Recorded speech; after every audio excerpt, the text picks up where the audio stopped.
From the Detroit Free Press, it's Monday, May 17th. Here are today's top stories, presented by Bush's Fresh Food Market. Calling all foodies, Bush's is hiring. Are you passionate about food, looking for growth, development, and excellent wages? Come grow with Bush's and apply online at bushes.com/join our team. That's Bush's, BUSCHS.com/join our team. This is J.C. Reindl for the Detroit Free Press. A New York developer is generating controversy with his plans to redevelop the old Herman Kiefer Hospital in Detroit. Ron Castellano bought the old hospital campus and about 115 vacant homes in the nearby Virginia Park neighborhood. The deal was signed in 2015. Since then, home prices have gone up a lot in the neighborhood and are now unaffordable to many. Some residents say it's unfair the developer got to buy his houses for just $500 each. To make matters worse, none of the houses are rehabbed yet and are just sitting there empty. The developer has until June 30th to rehab 15 of the houses. If he misses that deadline, he could lose all of them. This is Nishad Rahman from the Detroit Free Press. A new report offers some grim statistics about Detroit. Over the last decade, the median income for white Detroiters went up 60%, compared to just 8% for African American Detroiters. The average value of a white Detroiter's home is about $46,000 more than an African American Detroiter's home. Over half of Detroit renters spend a third or more of their income on rent. And this was all before the COVID-19 pandemic. These are just some findings from the report released Sunday from the think tank Detroit Future City. So what's the key takeaway from this report? Economic opportunity in Detroit hasn't reached everyone.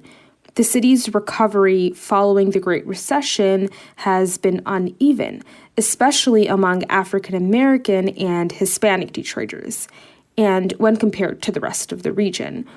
Recovering from the pandemic will mean acknowledging disparities in areas such as education, housing, and jobs.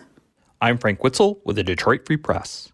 An American bald eagle was rescued this weekend. He got caught up in some fishing line in Ann Arbor and is now rehabilitating in Howell. As soon as he is strong enough, he's expected to be set free. It's not entirely clear how the male bird named Henry got tangled up. According to the Howell Nature Center, where the raptor is recovering, the line was wrapped around his wing and a log. The Humane Society of Huron Valley rescued him and took him to the Nature Center. It turns out, though, a lot of people were wondering where the 10-year-old bird went because he and his family are featured on a nest cam. Henry went missing one day, and that had watchers worried. Henry and his mate have an eaglet, and maybe he was just trying to take a break. He was identified by his DNR band. Once he's free, he's expected to return to the nest and resume his dad duties. I'm Kirkland Crawford with the Free Press Sports Department, taking a look at the newest class of the Basketball Hall of Fame.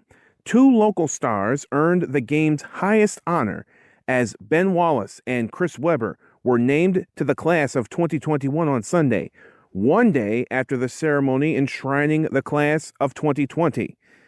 Big Ben, the heart and soul of the going-to-work Pistons, is a four-time Defensive Player of the Year and embodied the hustle and determination of the Motor City. He is the first undrafted player to be named a Hall of Famer and holds the lowest scoring average for a player to get in. On the opposite side of the coin is Webber, who is the first Michigan Mr. Basketball to reach this plateau. He was the best player on one of the most iconic teams in college basketball history, Michigan's Fab Five, and he was the 1994 Rookie of the Year and a five-time All-Star. His legacy is not without controversy, but it will now be cemented in basketball history this September. For more stories from the Detroit Free Press, be sure to check out freep.com. That's FREEP.com. If you're a fan and want to support our quality local journalism, subscribe. Go to freep.com/special offer.